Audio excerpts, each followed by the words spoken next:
Mungkin anda suka bercakap seorang diri di hadapan cermin di rumah, ataupun suka bercakap dengan sahabat-sahabat anda, tetapi malangnya sahabat-sahabat anda melarikan diri, bukan sebab bosan dengar cerita coretan anda, tetapi anda bercakap terlalu panjang, tak tahu bila nak berhenti. Itu bermakna bakat terpendam anda adalah suka bercakap.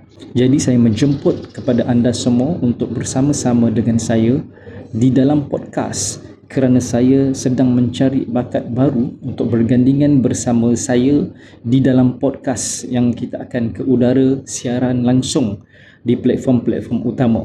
Jadi jangan lupa WhatsApp ataupun email sahaja, ataupun hantar DM di TikTok sahaja, di mana-mana sahaja yang anda rasa mudah untuk anda berkomunikasi, supaya kita bersama-sama bercantum di dalam podcast. Salurkan bakat anda di jalan yang betul.